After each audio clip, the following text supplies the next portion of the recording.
Herkese tekrardan merhabalar. Kanalıma ve mutfağıma hoş geldiniz.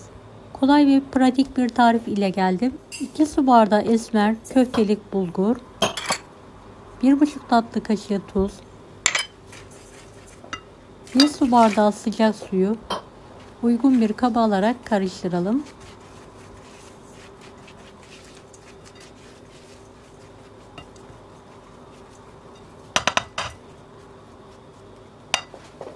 Kapağını kapatarak demlenmeye bırakalım.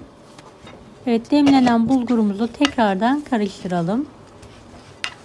1 adet rendelenmiş kuru soğan,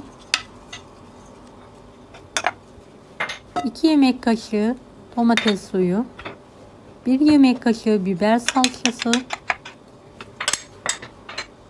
1 yemek kaşığı ketçap, 1 yemek kaşığı mayonez, 1 tatlı kaşığı kırmızı toz biber, 1 yemek kaşığı pul biber, 1 yemek kaşığı isot, karabiber, kimyon, yeni bahar, kişniş,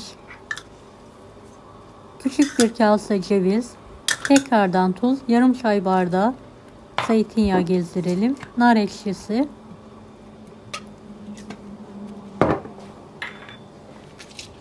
çeyrek limonun suyunu sıktım. Evet, tüm malzemeyi elimizle yoğuralım.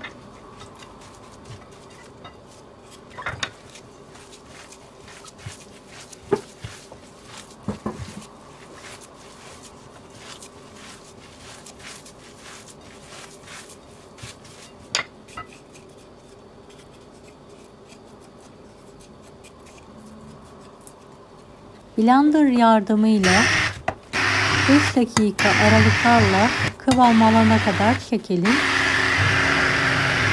Aralıklı olarak blenderımızı dinlendirelim. Macun kıvamına gelene kadar çekmeye devam edelim.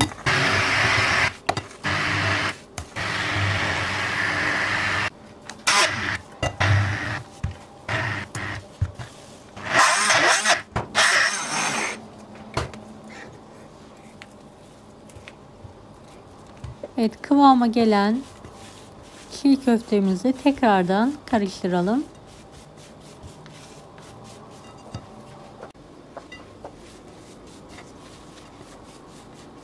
Küçük parçalar kopartarak elimizle şekil verelim.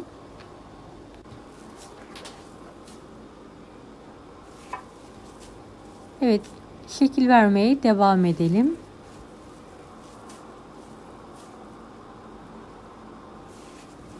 Videomu bu kısma kadar izlediyseniz yorum kısmına herhangi bir emoji bırakırsanız bana destek olmak için sevinirim.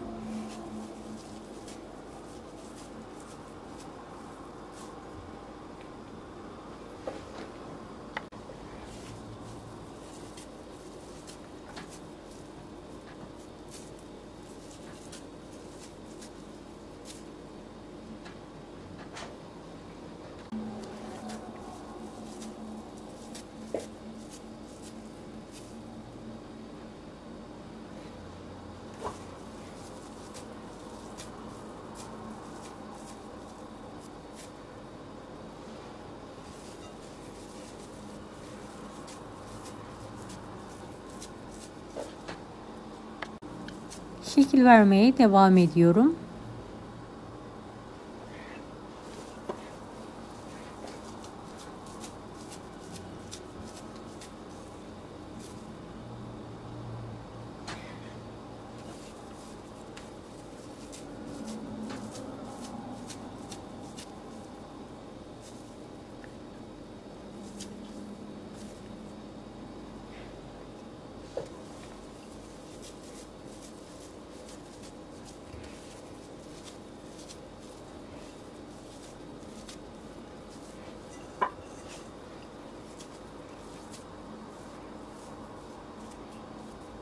Kalan çiğ köftelerimi lavaş ekmeğinin üzerine ince bir tabaka halinde yayıyorum.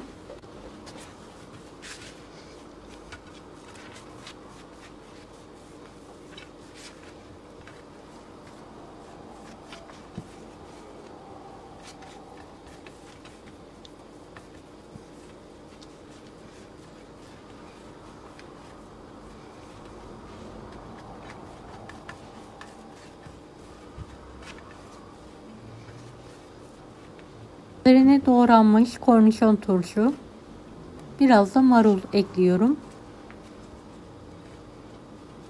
Sıkıca rulo sarıyorum.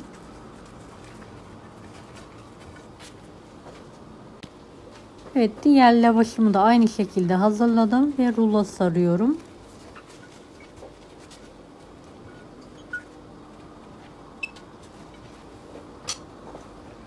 İki parmak genişliğinde kesiyorum ve servise hazırlıyorum.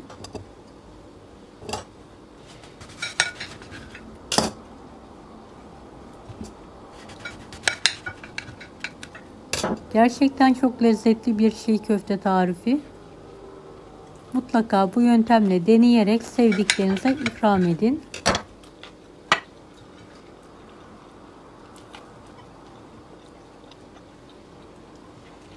Servis tabağına alarak ikrama ve servise hazırlıyorum. Marul ve limon eşliğinde ikram edebilirsiniz.